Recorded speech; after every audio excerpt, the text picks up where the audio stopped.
Welcome to 9 Lives with Jeff King, the podcast that explores all things Enneagram. Now, here's your host, Jeff King. I am excited to have as a guest in this episode a good friend of mine, Deb Baldwin. One of the highlights that my wife and I have experienced moving to Lawrence a few years ago was to meet Deb and her husband, Tim, and become good friends with them. And we kind of have a routine of getting together to go out to eat about once every few weeks and have a great conversation, lots of laughs, and even a few serious conversations along the way. So, Deb, welcome. Thanks so much for hopping on this episode.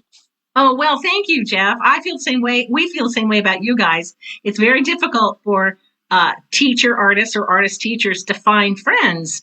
And we have other friends and we have friends who teaching, but to find people not in teaching that we never worked with who are interested in a lot of the same things for us is like huge. Yeah. We're just astounded that we found you.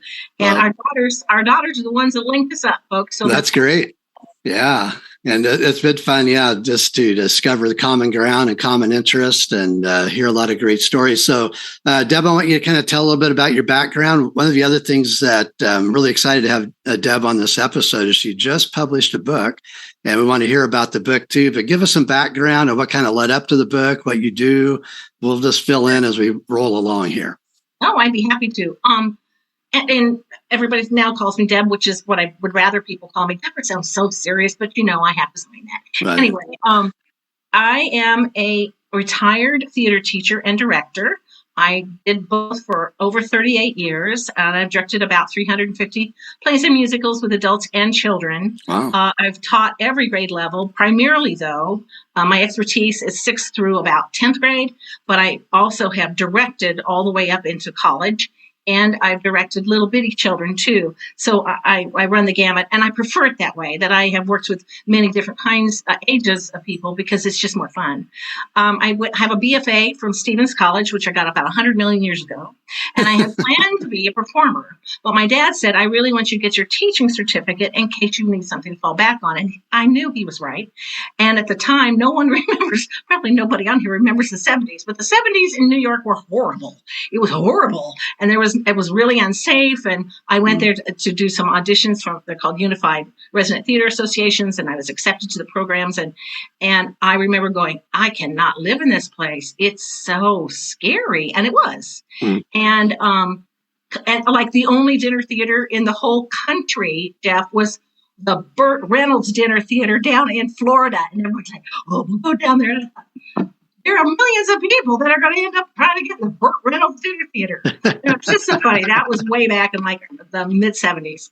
And so when I became a teacher, I first taught English for 3 years, and I did that dutifully because I needed a job, and there were no jobs at that point.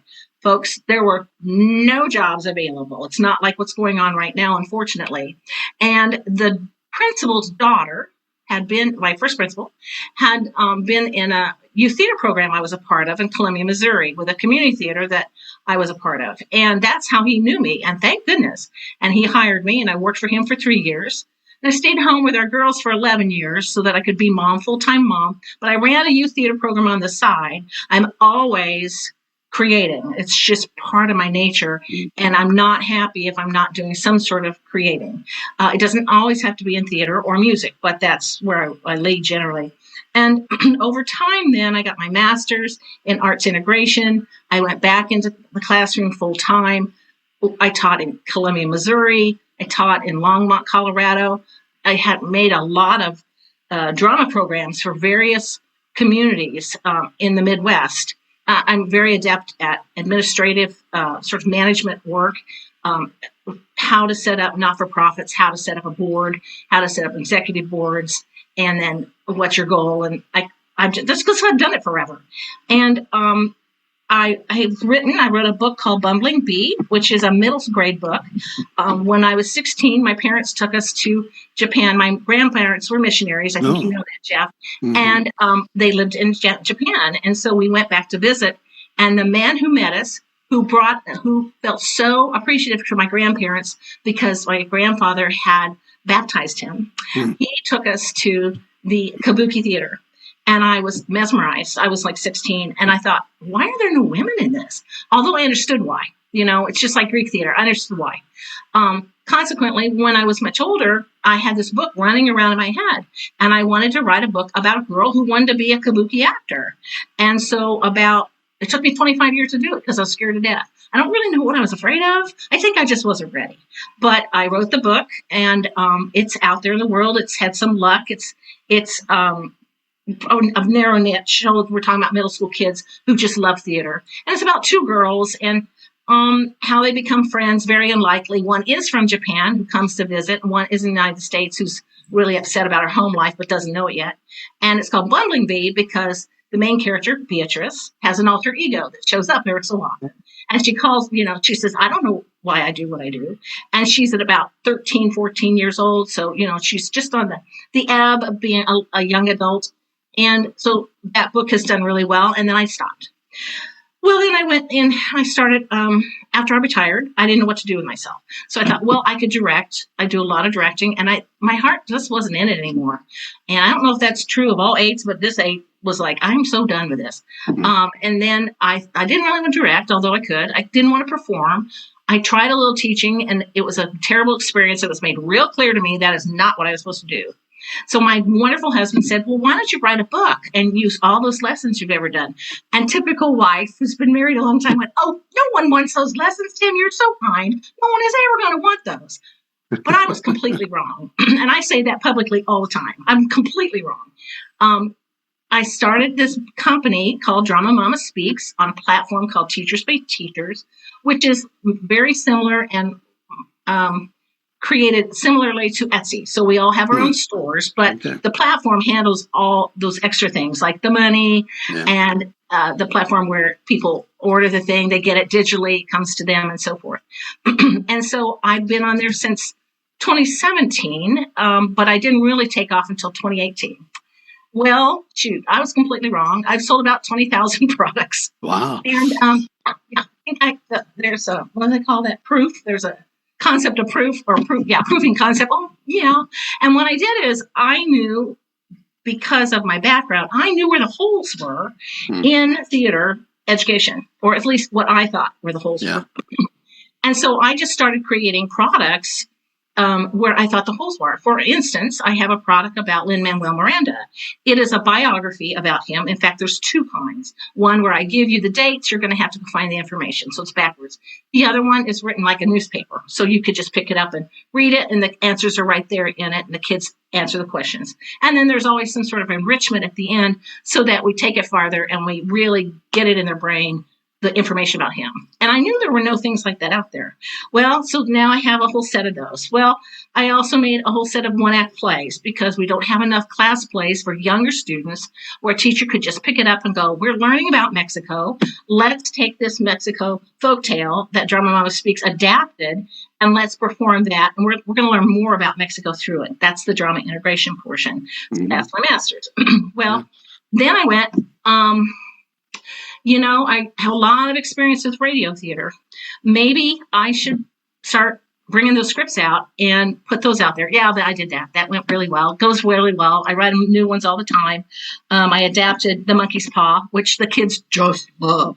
The high school students and junior or middle school students really love it because it's super scary. Yeah. And oh, by the way, my husband creates the music to put in these scripts. He either writes it himself or he'll help me adapt the music that I want to use, and Tim will put it all together for me.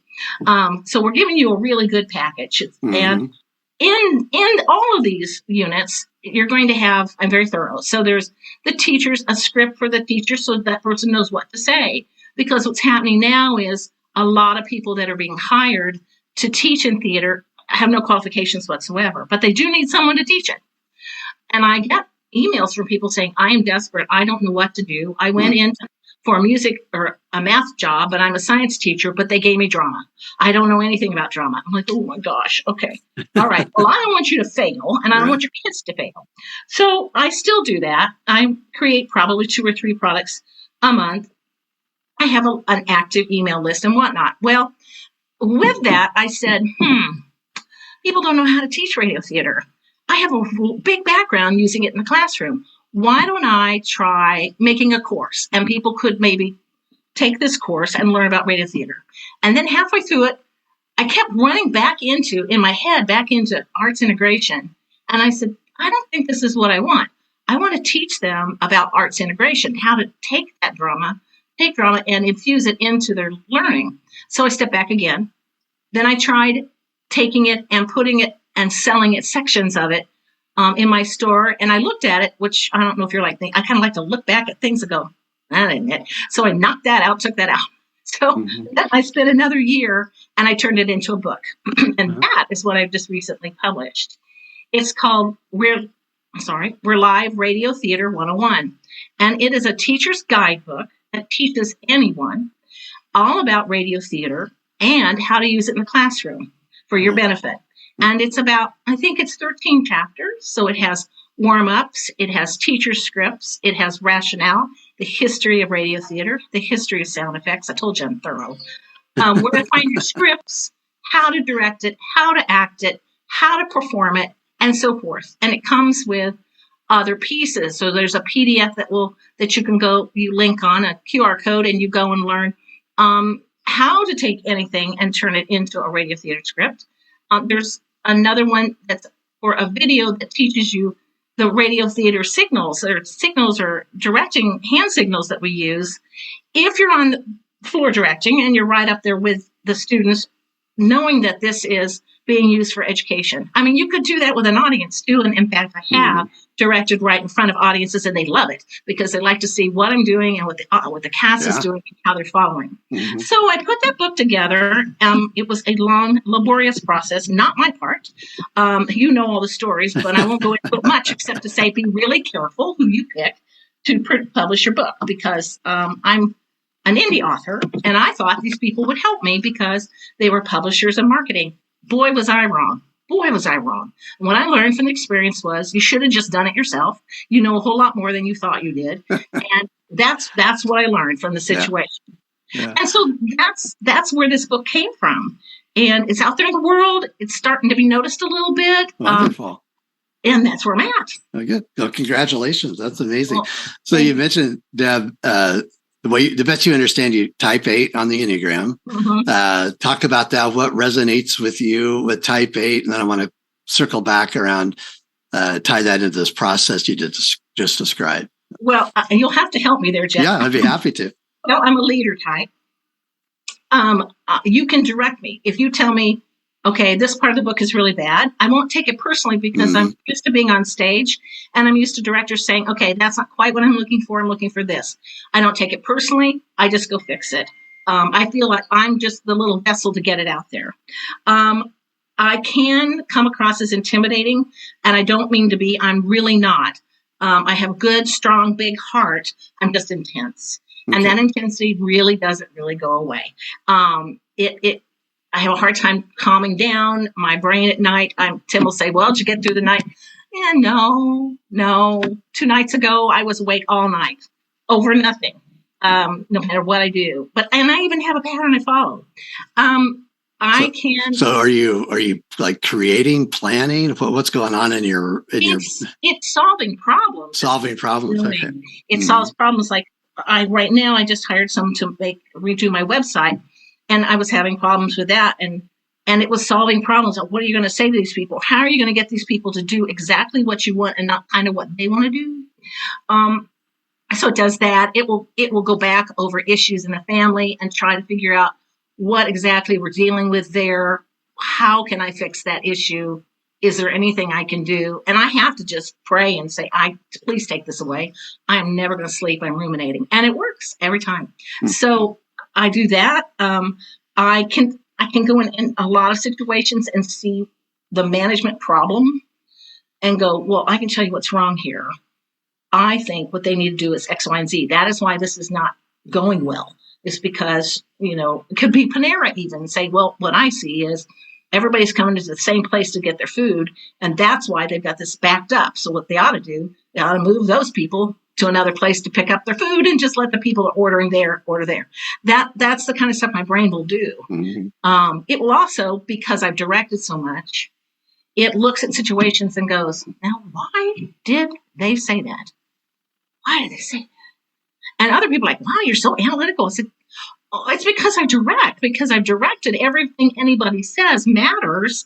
And I will sit there and try to figure out, what did they mean by that? Now, whether I'm right about what the people meant or not, that doesn't seem to matter to me. It's what my little brain needs to do to make sense of the situation. We just had one recently making sense of the situation. And one of my daughters said to me, well, why? And I said, because this person is like this. That's why this person is like this. She said, oh, that's right. I completely forgot. Does that, I know I can come across as bossy, but I'm really not. I just want to get it done. Get it done. Time oriented. Not happy if I don't do some sort of something every day that's somewhat productive. And I do not mean fold the laundry. It has to be something that I can look at the end of the day and go, okay. My husband's a complete opposite. He is a 9. And well, in my world, he's an easygoing, fun-loving person. I am not that. I'm a leader type, and I'm fun-loving. Well, if we reach the two together, we're great. But I'm the one that makes the big picture decision. Tim is the one that comes in and fills all the details in. And I don't read the directions to a new product. I just jump in there. Right. I go, well, I'll read if I have a problem, we'll read the directions. Thank God my husband's completely opposite and he reads the directions, Yeah.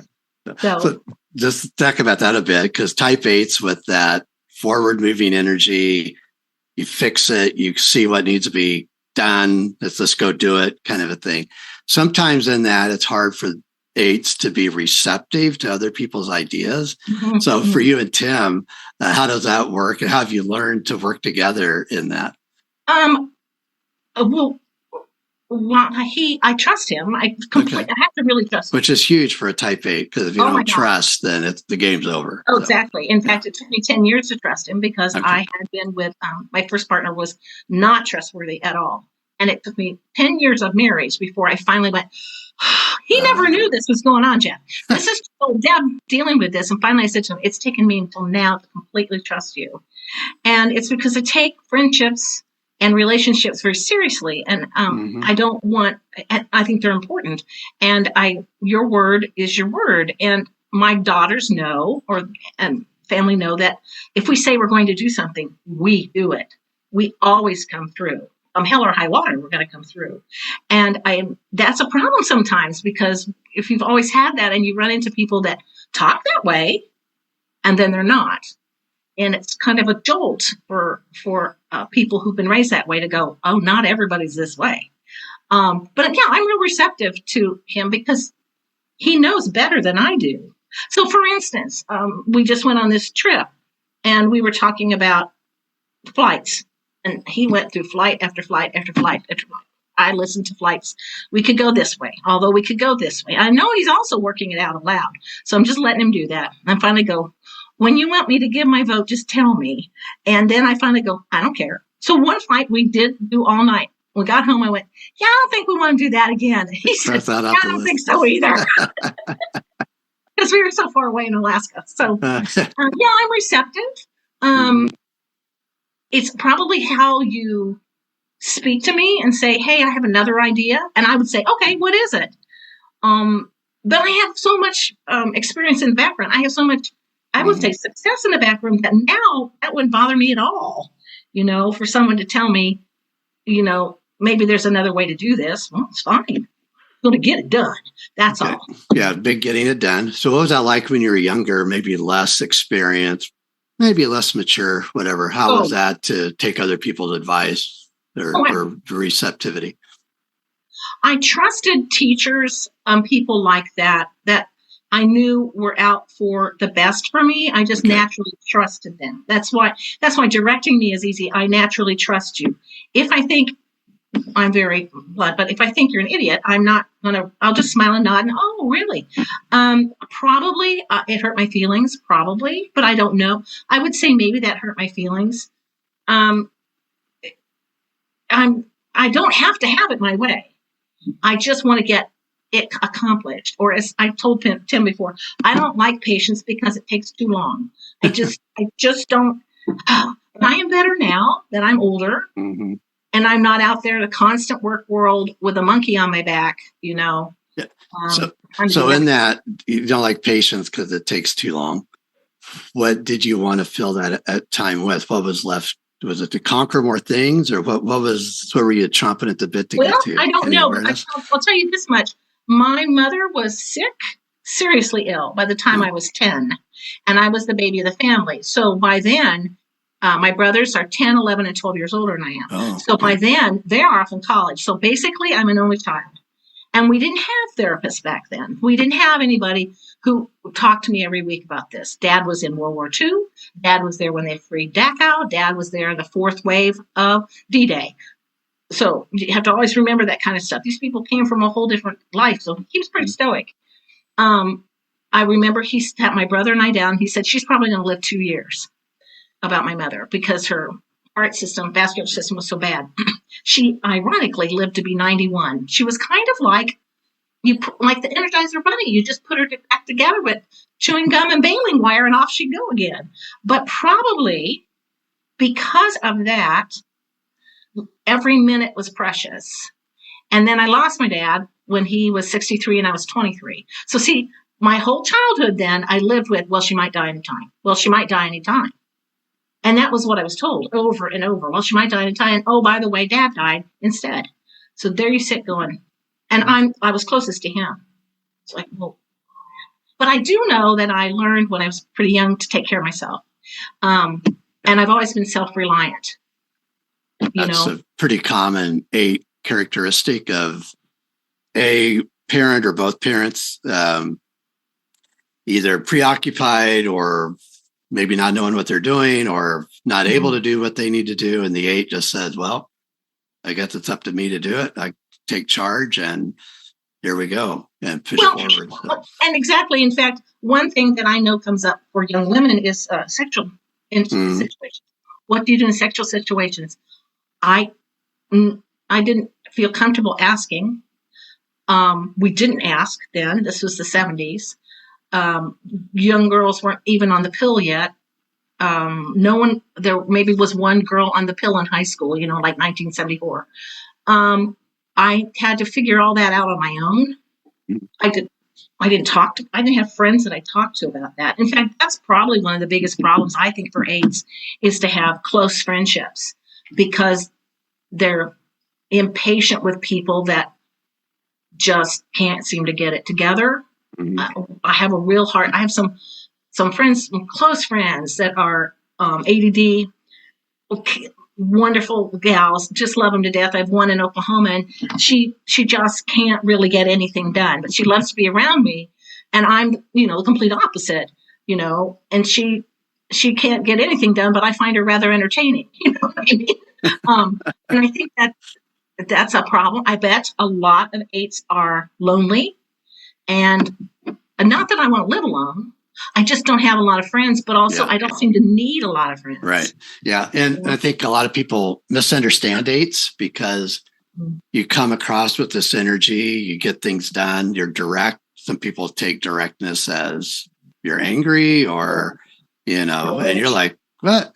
And so a lot of 8s, no, it's really coming, as you mentioned earlier, from a real tender heart, but you may not always have the language, know how to express the tenderness. It's just like, get it done. So it's just push. So so a lot of 8s get misunderstood. And unfortunately, 8s sometimes then are kind of treated almost rudely because they think, oh, you can take it because you put it out there.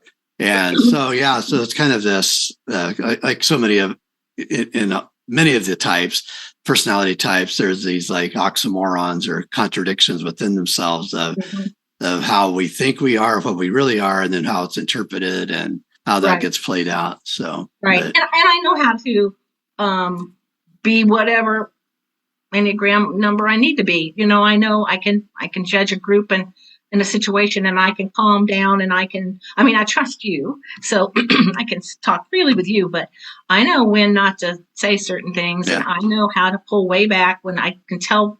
I can feel it viscerally by their energy or lack thereof. If I come in with my normal self, I'll just blow them out of the water, and that's not what I mean to do. And things like I can't be around the bush because I just think it's dumb. Just say what you need to say. It's terrible. For instance, my iPad's old. I called the bank and they said something, and I said, "Are you telling me my iPad's too old to use the new app?" "Well, yes, ma'am." I said, "Well, honey, just tell me that. You don't need to." And he was like, "Well, I kind of just felt like, maybe that was rude." I said, "Oh, then it's not rude. You just tell me, like, it's not me that's old." It's just You're not insulting me. It's the iPad. Yeah. It's just an iPad. It's no big deal. And I thought, well, yeah, that's a great example because 8s are direct. Say it like it is, and say it quickly because we got things to do. And then types like mine, the type 9, it's like, oh, I don't want to hurt your feelings, so I'll kind of beat around the bush, thinking I'm doing you a favor, and all the time I'm irritating you. And for 9, it's like I'm trying to avoid conflict, but I'm creating the very thing I'm trying to avoid because I'm not meeting you where you're at, Well, exactly. Yeah. And my husband is you. I mean, he's the same thing. He has a really hard time telling me things, but ultimately he very much loves me, and he just wants me to be happy. And I would say I've really, thank goodness, improved over many, many years. I've calmed the heck down. I have a lot. I mean, with certain people, I pick up their energy and I'll talk fast and I use my hands and whatnot, but I'm not like that all the time. I mean, when I finish with you today, I will just sit down and read a book and be quiet. Yeah. Because I worked in the morning, my brain was busy. I'm enjoying my time with you, but I got to stop now for a while. And that's a sign of real great self-awareness and development, because where the 8s go for that growth is that line to 5, which is all about I need the solitude, I need to regroup, I need to get in touch with myself, I need to think about stuff. Unaware 8s won't go there, and so they just until they burn out or collapse. But yeah, so knowing that about yourself and being proactive and intentional with is really impressive. So good work. It's just because of years and years of overdoing. I mean, who in their right mind directs 350 plays? That's just crazy. As my daughter Izzy said, just because you can, Mom, doesn't mean you should. I said, that is right. That is right. And an 8 says, hold my beer and watch me. I'll do it. I know. And what I enjoy now is there's no top to what I'm doing. So I can create and create and create. And I can come up with a new idea that I just did recently with AI, which is also in the book. I mentioned how you can use AI to your advantage. So I'll just go there for a second. So let's say they're teaching American history and they want to get across a certain part of history. Well, if you'll take that information and you'll give it to AI and you say, I want a radio theater play that's about this information in history, and then this many characters, I need it to be this long. Let's see what you come up with. In about 10 to 15 minutes, with some tweaks there, here and there, ChatGPT will make it for you. And I don't look at it as, it's not original. You guys, it's a tool in the classroom. We're just using radio theater as a tool to engage students in the classroom. That is all we're doing. We're not saying this is the next great, glorious play that will be on Broadway. That's not the purpose of what we're doing. We're doing using it as a tool in any classroom, and it can work. So that's why I wrote the book, is I thought, I think people need to know about it. And I didn't mean to get off on this, but I do think it's funny. Somebody said, well, when I said to them radio theater, they didn't know it. But when I said to them podcasting, well, then they were all over it. I went, well, just call it podcasting then. Oh, fascinating. What you got to do to get them to listen. And so, that's just happened really in the last 2 years that people now, podcasting is so popular.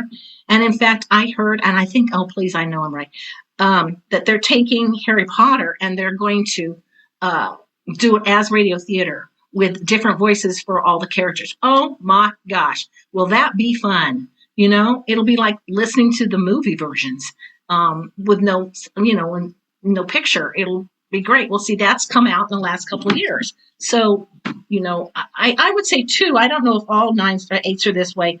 I'm very conscious of trends. I noticed trends early.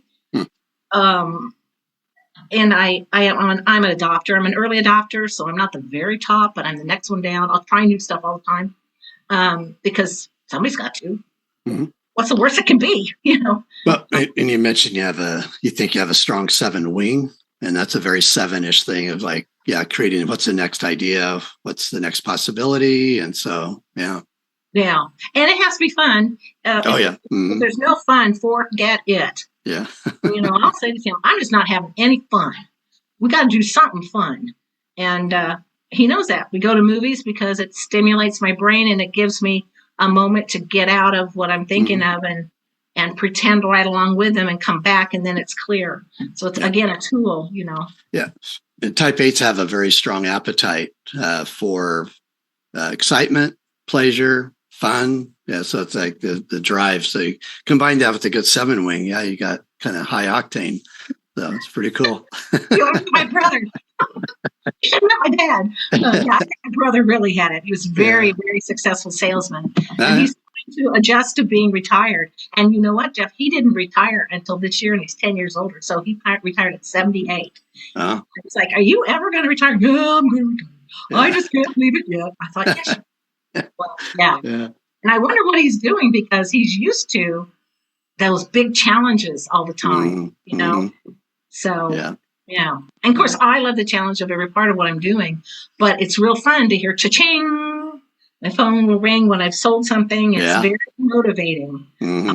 But it's not a get-rich-quick scheme, and I think people need to know that. This kind of digital selling of teachers' materials is absolutely not easy. And people shouldn't just think, oh, well, I'll go do that. Well, you know what? I would think maybe 3 and 4 times before you even start it, because it really takes a lot of your life. Yeah. And I'm very willing to do it. I have the time, but I wouldn't think it's not a get-rich-quick scheme at all. So kind of piggyback off that thought a bit, with going through the book writing experience, which I know is a long, arduous thing of its own, that I know you had some challenges with your whatever publisher or whoever, the creative process and all that. How did you see your type 8 benefiting you, serving you well in that? And then on the flip side, did you see any where your type 8 sometimes worked against you or challenged you? Well, I had to be patient. So this company took, in my mind, 3 times as long to publish the book. The book is great, looks great. Everybody loves it. Theater people have looked at it and said, this is excellent. And that's what I need to hear. I need to hear some of that. You don't have to tell me that. You can tell me the truth. But if you like it, please tell me. I had to be organized. Where I had trouble is the everyday grind of details will wear me slick. So when this company would tell me they were fixing something and I trusted them, then I looked at it later in the week and they had not fixed it. Now I'm unsettled by that, because do I believe them? Do I fix it myself? I'm so mad at you because you didn't do it right. I'm at the same time saying in my head, I should have done this myself, but I'm stuck now. It's been a lot of money. What do I do? And finally I fired them after 9 months. I said, it's still not the book. You haven't done the marketing as you said you would do. I'm not waiting any longer. They didn't like that I had written a review about them before we were finished. And, well, here's the deal. I came through, so you should come through. So I would say patience is a thing I've had to really work on in life, and not just tear a person apart. Not because I'm trying to, but because I just want you to get the message of what I'm trying to tell you. There's a sense of justice, and that this needs to be done. That's the right thing to do. It needs to be done. And I don't know how people work for 10 years on a book. I don't know how you do that. I would just wear out, or I'd say, I guess this wasn't very good. It took me that long. I don't know. I admire people that do that, but I just can't. But I am organized. I'm naturally organized. It wasn't really hard for me to put the book itself together. What was difficult was their errors and me finding the errors and having to fix them over and over and over again. And then the worry. I lost many nights of sleep for 9 months, worrying about, did I get that fixed? Did I remember to do it? And at the same time, making sure everything worked, and also dealing with trying to speak to these people on the phone or in an email and make sure they understood, and they consistently did not. And all I would say is just really make sure, folks, if you write a book and you have somebody publish it and market it for you, or do the publishing part and market it for you, that you pick one of the top 10 companies. I didn't know there was top 10. It didn't even dawn on me. I saw the company. I thought, well, this is clever. I should have checked reviews, but you know what, Jeff? Then there were no negative reviews about them, but there are now because I opened the door. Yeah. And so now there's more saying the same thing, but people don't want to go first. Right. I imagine an 8's always that way. Goes, 8's be like, I'll do it. I'll do it. Yeah. I'll do it. Or no one wants to talk in class. Yeah. I'll go first just to get you guys started. It could be a superpower. And why 8's, probably 8's and 1's have been the great reformers in world history. Because they see what needs to be changed, and the 8's have the energy to do it, right? And they'll plow and just keep making it happen. 1's see it, and they know exactly what needs to be fixed. They don't always know, maybe have the energy to really pull it off all the time, but they both share that in common. And so, some of the great reformers of the world history have been 1's and 8's. So, oh, really? Yeah. Well, that's interesting. Well, yeah. I just, I don't know. I can't say I've always liked being me, but this is who I am. And this is. Love it. I mean, it seems to be working for me. Yeah, you bet. So, you bet. I'm still here. No, that's great. Yeah. Another thing with 8's, they're often champion the underdog. Yeah. Until the underdog doesn't want to put out the effort for themselves. And then it's like, I don't have time for that. I'm going to go to somebody who would really appreciate my help or really use my help. And I agree. Yeah. Oh, exactly. My daughter said, when mom says to you, you can do this thing, she said, it scares you to death at first because you don't know if you can.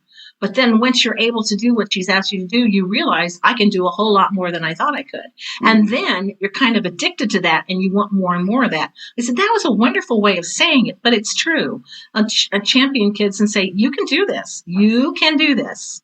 And it was probably because nobody did that with me, except for a couple of piano teachers that just expected excellence. And I don't have time for people that I'll help you.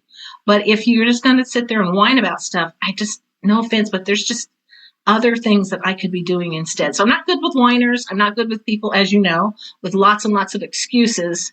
I don't understand people.